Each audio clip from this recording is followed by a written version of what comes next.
My whole life was always based on customer service, hospitality, just helping others. I think the tipping point was realizing that I wasn't feeling good. I just knew I wasn't feeling good about myself overall. I knew I didn't like the way that I looked. I knew I didn't like the way that I felt. I know I definitely didn't like the way my clothes fit. I was fat, I was loud, I was French, I was Jewish. How do you maintain that ego and still kind of keep that humility and that being humble? Like what's the balance there? How do you do that? You can still have an ego and be humble. This is Maestro Minute, the show that discusses all things real estate, sharing interviews with the most successful people in the industry. Hear from their perspective and what they are doing to achieve success. Get exclusive tips on how you can also succeed in real estate. Maestro Minute is brought to you by Maestro Development. Here's your host, Nareg Muradian. Hey everybody, welcome to the Maestro Minute. As the intro said, I'm your host, Nareg Muradian. Today, we're gonna focus about Maestro mindset, really what that is, how I came up with the formula for that, and kind of guide you through that. I got a special guest today. Victor, thanks for joining our podcast. Thank you, brother. Good I appreciate it. Nice to see you, Nareg. Today, Victor's helped me out, so I thought it'd be a good opportunity for you guys at home to hear what that's about. It really helps you achieve success, how to get through different obstacles, whether it's in your career or your life. Super exciting. So having that conversation, it gets pretty deep. So today we're having some Cuban cigars. We're having these Hoyo de Monterreys that are 2003, so 20-year limited cigar. So let's get down to it. Let's go. So Victor, tell me and the team here a little bit about yourself, where you came from, what you're doing, kind of what you're about. Brief background, my name is Victor Azoulay. I was born and raised in Paris, France. My family migrated to New York in 2001, just a couple months before 9/11, which is crazy to think because who would have, who knows if the move would have been made, had it been if we were thinking about moving after that, so to speak. So it's funny because at the age that I'm at now, I kind of realized that shaped a lot the person that I became and the character that I hold and the person I'm becoming on a daily basis. So grew up in New York. I was always in, I went through some college. I never really finished college, but I am back in school now. So I am proud of myself for being back in school. But yeah, I worked a lot and my whole life was always based on customer service, hospitality, just helping others. I think I grew up in a bit of a secluded way in the sense that coming from a different culture, moving to America was very tough. The culture at the time wasn't as developed as it is today in the sense of acceptance. So I grew up very alone. I don't want to say lonely, but alone, so I built a particular character, going through that. I went through my own weight loss journey. I lost about 100 pounds when I was, in my late teens, early 20s. This is all in New York? This is all in New York. And that's what drove me to get into coaching and personal training, which is where it started at, in New York, Equinox, Rockefeller Center. Shout out to the people over there. So you started at the Equinox in New York? In New York, wow. Yeah. And my journey over the years then took me out here to, California. I now live in Long Beach, California. February 2017 is when I first moved out here, February 14, 2017. And then within 2 days, I was part of a startup gym called Onyx today. It was called Iconics back then. It's called Iconics, my apologies. It was called Olympics back when we first opened. And it really is within the last, the 4 years that I spent over there that I developed my coaching methods and my ideologies, my approach to how I do my job as a personal trainer, as a coach, right? Which is why now I tapped a little bit more into performance coaching, which is where I think you and I kind of met, is when I realized how important it was to understand the psychology of why people not only behave the way they do, but why they put effort in certain things and why they lack effort in others. And I think over the last it's been 6 years now that I've been in California. It's been a real journey for me to kind of rediscover myself as well. Let me ask you this. Please. You lost 100 pounds. What was the trigger for you to do that? Like, what motivated you? Like, what was the tipping point? I think the tipping point was realizing that I wasn't feeling good. I just knew I wasn't feeling good about myself overall. I knew I didn't like the way that I looked. I knew I didn't like the way that I felt. I know I definitely didn't like the way my clothes fit. And I also, I heard a lot growing up that, I needed to stop eating as much. I needed to stop, gaining so much weight, so on and so forth. And subconsciously also, my social circle was so small because it felt like people didn't want to accept me as a friend because I was a particular way compared to them. I was, kind of standing out because I was fat, I was loud, I was French, I was Jewish, within a community that's, Italian, Catholic, and nothing, I hold nothing against any of it. It's just a lot of times when you're young and you see someone that's different than you, a lot of times you're not going to want to accept it. It's not cool. So that whole aspect of me kind of now being a little bit more on the outside, I was like, well, maybe it should be time for me to focus on myself. And that's how it all started. I wanted to feel better about myself, about who I was, who I wanted to become. And that's really how the whole journey started, So your mindset, that's what triggered your mindset. And then from that point, you made it all the way to become actually a physical trainer at a top-notch gym in New York, which is a pretty significant move. I mean, that's pretty freaking amazing to do that. Just losing the weight in itself is amazing. And then now you're training. During training, what kind of things did you learn about, or now that you're kind of coaching, how did training help you? Like what specific things do you focus on? Not really like the nuts and bolts of training, but more of like the mindset. If we can get into more of that mentality. Yeah. Kind of elaborate on that. Well, I think for me, the mindset, again, it was very much the subconscious. The mindset started out when I started really losing weight, and it was more about pushing the limits. I wanted to find every limit that I thought I had, and I wanted to break those limits. And I wanted to be the leanest I could ever be. I wanted to be the most muscular I could ever be. I wanted to be the most, conditioned, well-conditioned that I could ever be, right? Mobile, all those things. And overall, these things became kind of my compass in the aspect of how I train my clients and how I coach my clients.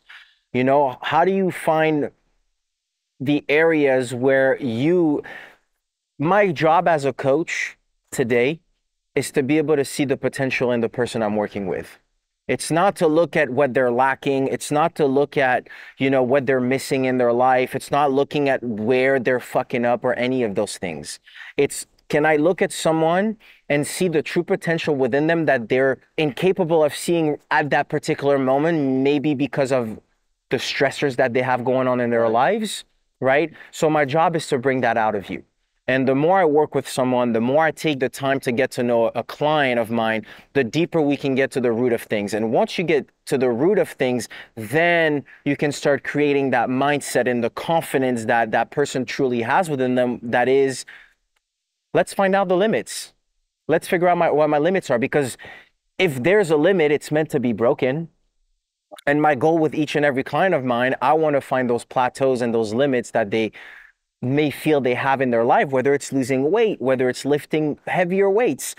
And more importantly, it's whether they really are looking to improve their lives outside of the gym. Because, if we think about it, our clients say they see us 3 to 4 times a week. That's 4 hours out of the week, right? Say they're up 16 hours out of the day. If you do the math, those 4 hours are merely 5% of their week. So I know I'm not going to expect to change their life in 4 hours a week. But if you can install some nuggets in there, if you can plant some seeds within their mindset, within their approach of how they want to lead their lives, then from there, your job within those 4 hours a week is to water those seeds every single time. Because the more you water them, the easier it is for them to see that they flourish from within. Not because things are going well outside of their world, but from within, they're like, holy shit, I feel confident about myself. I feel like you're right. I can do more than I'm telling myself I can do. And then little by little, they'll start doing more than they expect out of themselves, not because they're aiming for that, but because they become one with that idea and that mindset. That's a great point, because I didn't start really going to the gym until my early 40s. And the reason I went Which is when we met, right? And the reason I did was because I realized that the first 40 years of my life, I kind of took my physical health for granted. I was in okay shape. I was an athlete in high school. I always played sports. But I realized that I made a conscious recognition that now I'm at a point where I need to continue to build not only my mindset, but my physical ability to match my mindset in order to survive. It's almost like kind of a yin and a yang. You know, you can work so hard mentally and at work and drain yourself, but you got to also fill the bucket of the physical side, right? And together it goes well. And, you know, you do develop confidence, right? And you develop kind of almost like you feel good about yourself. It's really, I mean, aesthetics, I think, is kind of just a secondary thing. It's a really bonus. Yeah, it's a bonus. Internally, you feel great. You feel stronger. You know, I have 4 amazing kids. I'm able to play with them, and I want to hang out with them until the day I die and be active, right? But you reach a point where your confidence is great. Let's talk about like confidence versus ego and like how to manage both and what makes sense. You know, what's your perspective on ego versus purpose, and how to, you know, do you have too much ego, or how do you keep that ego in check? Like, what are some like nuggets you can give us on that? That's definitely a deep subject. My belief on ego is it's a necessity, and it's something that we'll never be able to escape. It's part of who we are. It's who we are. It's just a matter of how do we choose to utilize it. One of the coaches I follow the most, and I read into, and I'm in one of his personal programs as we speak, is Tim Grover. Tim Grover was Michael Jordan's, personal trainer and coach for however long he played in the league. Ended up coaching Kobe Bryant, Dwayne Wade, and some of the other greats. Crazy list of clients. That's crazy. And Charles Barkley, you can name all of those. But the one thing that I took away the most from all of his readings, all of his material, is the ability to embrace the dark side. And I think a lot of times we get, you talk about ego. Ego is a part of your dark side because ego plays different roles. And I think ego can either be of assistance to you, or it could also be detrimental to your evolution and your growth. And I think as human beings, not as a coach, not as a, as a developer or anything like that, if we're able to have the honest conversations with ourselves about whether is our ego assisting us, or is it holding us back? Because a lot of time the ego is going to use our shell of who we show up as every day as a protective mechanism. It's going to want to protect us from the stressors, from the people we may dislike, or we may think dislike us, right? So it becomes such a protective mechanism that we lose ourselves. We lose our true identity of what the ego is meant for, which is push us forward and elevate our performance, whether again it's in the gym or in life, right? So I think the importance of ego is being able to identify, no matter which walk of life you're talking about, whether it's in the gym, whether it's in your personal relationships, in your professional life, it's understanding the fine line between the ego becoming the dark matter that is pulling you down, or becoming the dark matter that is actually fuel for you. Because that dark matter that this coach, Tim Grover, talks about is about being able to embrace the bad side of you, the ego side of you. Because at the end of the day, that's again, you cannot escape that person. That person is within. And a lot of times most people are not willing to sit down with that identity because they're afraid that it's not pretty. It's not going to please the public. It's not going to be, you can't make money off of it because it's not pretty. It doesn't have this sense of like aesthetically pleasing thing. But on the contrary, I think that's where people need to spend more time in. Because I think we need to befriend those so-called demons and this so-called dark side that we all have within, because that's where we get to meet our true self. And when you're able to have that conversation, when you're able to bring it all together, you realize that you're all one.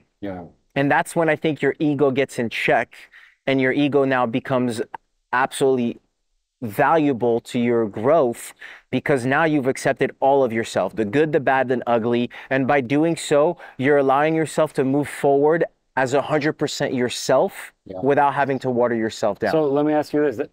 I love that. Like, I feel 100% what you're saying. How do you, I think sometimes I get mistaken for having a big ego when I don't feel like I do, but I feel like I'm just so confident. I embrace my ego, which drives me to accomplish more things and try to do more things, right? That's really my beast inside.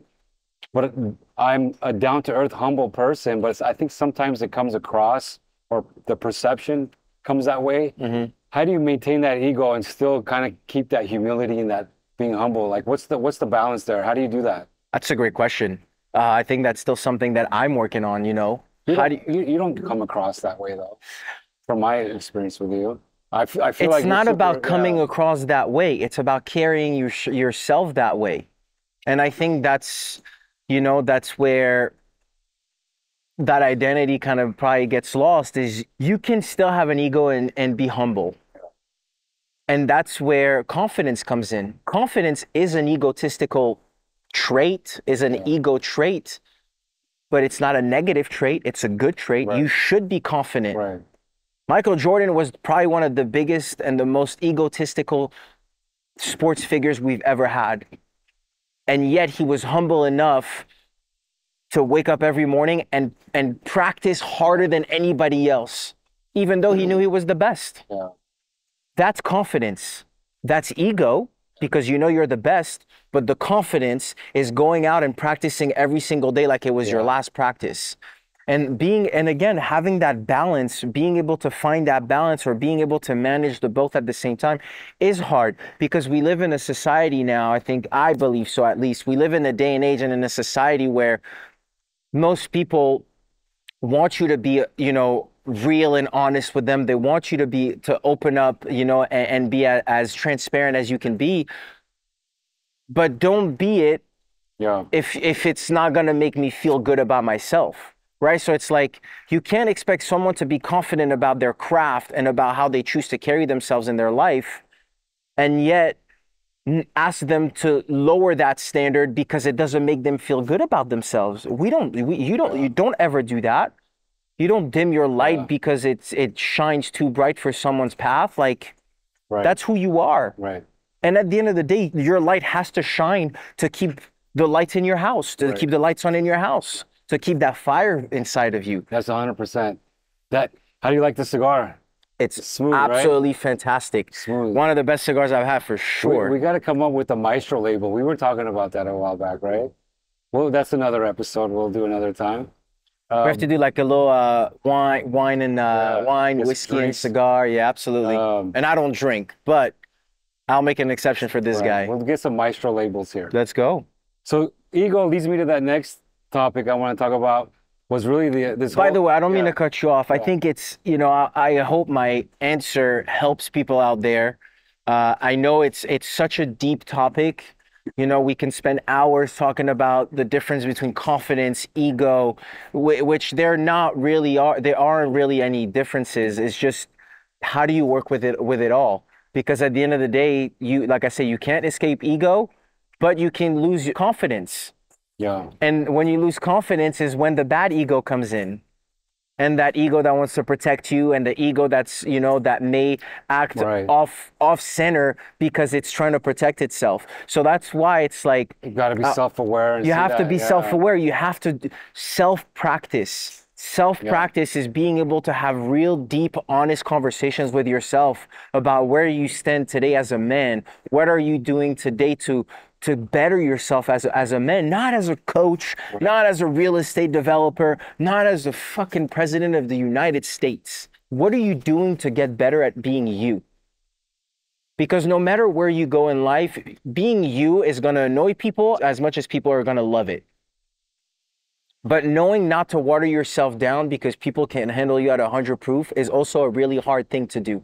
Because nowadays we try to please everybody. We want to be able to be friends with these people, that's not how I grew up. Everybody kind of stuck. Right. And it's not to say we need to stick to our own. We have to be able to go out there and expand our horizon and meet different people from all walks of life. But are you really going to water yourself down to fit within those things? Well, so that's what I'm leading to is the whole imposter syndrome, right?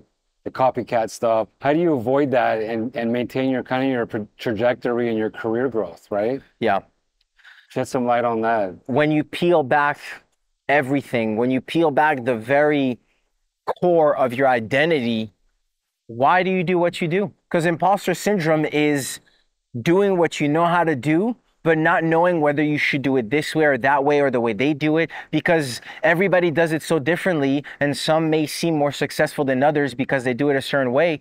But if it doesn't match who you are, who your character is as a person, Yeah. that's imposter syndrome.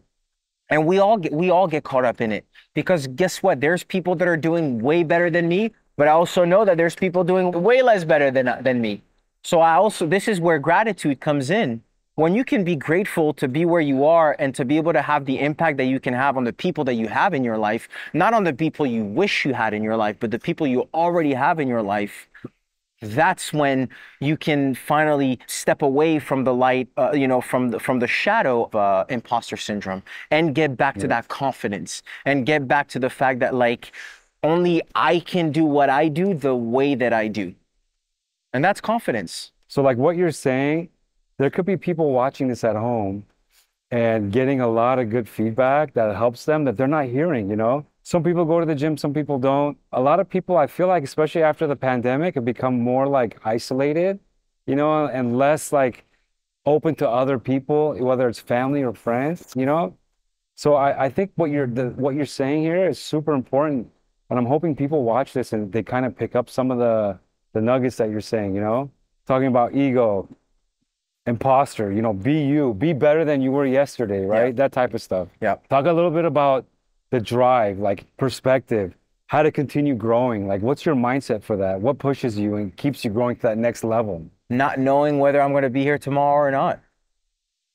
You know, like I told you, last year I got into 2 car crashes, one of them that I thought could have killed me, you know, and when you go through that, you know, it sucks because a lot of times, all of us, because we're human beings and we all think we're immortal because we're enjoying life when we're young, we're doing all these things. And, you know, it's like you feel invincible. You feel like the world is yours. And it is. But there's certain rules that you know, I always say this, you don't break rules, but you bend them. And you got to bend them as much as you can. But don't bend it till you break. Because that's when shit happens. But anyways, the way I keep going is, you know, after those accidents, I really became aware of what true gratitude meant. Like we talked about, don't let go of the rope, right? Don't let go of the rope. Stay on track. Stay on track. How did you do that? What was it that made you focus on that? What made me focus on that is the fact that I had a body and I could use it fully. And I was fully functional. My brain functioned. My extremities function, my muscles, my joints, I wasn't broken. I didn't think when I got into one of those accidents, I didn't think I was going to be able to walk out of it. I didn't think I was going to see myself walking myself to the kitchen and drinking a glass of water on my own. Something as simple as that. Because like I said, a lot of times as human beings, because we live we all experience life differently, but we all experience it for the first time every time. Right. And I think it's unfortunate, but it always takes a traumatic event for us to wake up and realize that this thing is not for long. And this thing may or may not be here tomorrow. Do you think that light switch went on and it's been on ever since you're like, I got to lose all this weight as a kid? You think that's when the light switch went on? Light switch went on. The thing with that light is just like in real life, at one point, the light bulb is going to go out or the light starts to lower, right? And you're starting to feel like it's less within you. You need to find something new to re-spark that, right? Why does it say like I need a spark, right? Why does all artists, no matter what walk of life you are, you always say you need a spark, right? I need something. That spark is within you, but you have to fully be submerged in the life that you're living today to find that spark. That spark is not out there. Right. Now, if your life is meant to be lived by going out there and that's part of your life, then you probably will find it out there. But the spark that you're looking for is already within the life that you're living in. You just have to find those little details. What's that saying? A man has 2 lives. His second one starts when he realizes he only has 1 life, right? For me, it happened when I started losing weight. It happened when I lost my first job. It happened when I first moved out to California. It happened during the pandemic because you have to rebrand, rediscover yourself in a way. It happened the year, you know, the gap year I spent back in New York in 2021. It happens at so many different occasions. And the thing is, we shouldn't be afraid to go through it again. So those are all, I wouldn't call those failures, but they're all obstacles that you ran into. And you could have fell and not gotten up, but you kept getting up, right? Kept getting up. And that's your drive based on knowing that this is not forever, right? That was the key for you. One of the key lessons from Tim Grover, going back to Tim, one of the bigger lessons that I got from him as well was a lot of times because in life you're going to get knocked down a lot. But a lot of times because we're afraid of being down, we're quick to get up. But what happens is over time, the quicker you are to get up, the less ability you have of being able to see the field for what it is. Therefore, you may not have a clear vision of what made you fall in the first place or what knocked you down in the first place. So if you can't identify what knocked you down in the first place, what's the point of getting up? Yeah. So sometimes it's good to remain down for a little bit. Right? If it boils down to the social media use these days, if you're someone that's super active on social media, right? Take a break, step away from it.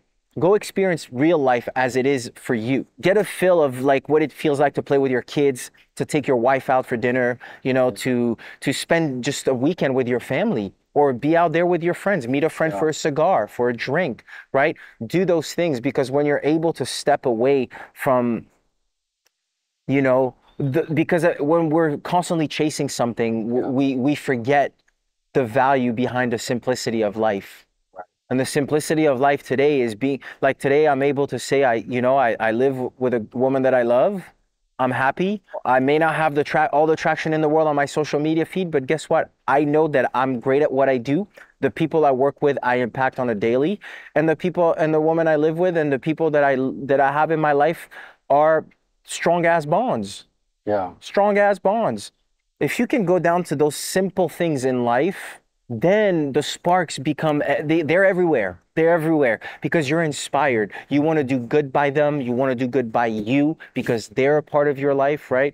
So that spark really never dies. It dims because daily life is going to pop off, right? You got bills, you got debts, you got credit card bills, you got all these things. But guess what? If you can remember that when you die, all that shit dies with you, then stress over it because yes, you don't want to fall back on your payment. You don't want to fall behind on payments and things like that. Sure. What's going to matter for me today is making sure that I provide all the energy and all the knowledge and experience that I have and hopefully give something to the people in my life that they can run with and become better from. That's it. Absolutely. So you texted me your motto. Your motto is the end result is forever a work in progress. What's next for you? All right. So I've been building my brand called PDP Coaching, which stands for Purpose Driven Performance Coaching. That's kind of what I've been building the last few years. I've spent a little more time on it this year just because I've had more time to myself. I've been able to focus on my own business. You know, I wanted to become a platform for people, whether it's working with me or through me, it's hopefully giving people an opportunity to present themselves as they are so they can finally accept themselves as they are. Because a lot of times people have a hard time accepting who they are because of their circumstances. You are not your circumstances. You are who you choose to become from the circumstances and situations that life throws at you. So for me, I hope to develop purpose-driven performance in a way that can impact more people, whether it's through my coaching, online, my coaching in person, my networking. I want people to realize that not only are they capable of a lot more, but they're all they need. They are all they need. They just need to find the people in their lives that they can count on in a means of support and not in a means of opportunity. Because I do believe today with social media and all that it does, although it does some great, I do believe it does a lot of bad as well. And the bad is not to say that it hurts people, although I'm sure it does in an emotional, subconscious, psychological way, which is crazy to say, right? But people nowadays are going to want to have you in their corner for the opportunity of having you. But once they feel like they can't use you for what you've provided them, then you're kind of tossed to the side. And that I don't operate that way. I'm someone I love from the get-go. The only way you're going to lose my love, my support, and more importantly, my loyalty is if you do wrong by me. My love is free. My support is free. Now, My professional is my professional expertise is not free. You're not gonna get that for free. But Unless you watch this video, you're getting a little. you could get a little bit out of this video, but at the end of the day, you know, you do have to work with someone. Right. So I think you got the platform. I think it's unlimited. I mean, we can go on and on. I just love talking to you. I feel like we're always growing when we talk. We'll put in your links in our post so people can find you. Crown Vic 18. Crown Vic, the number 18 is my social media on Instagram. I don't really do Twitter or anything X or anything like that. So you can find me at Crown Vic 18 or PDP Coaching on social media. We'll post the stuff if you guys want to also follow the link. But Victor, it's good to see you, man. Let's enjoy this cigar. Nareg, thank you so much. Always Merci good, bro. beaucoup. Thank you everybody for listening. I do appreciate it.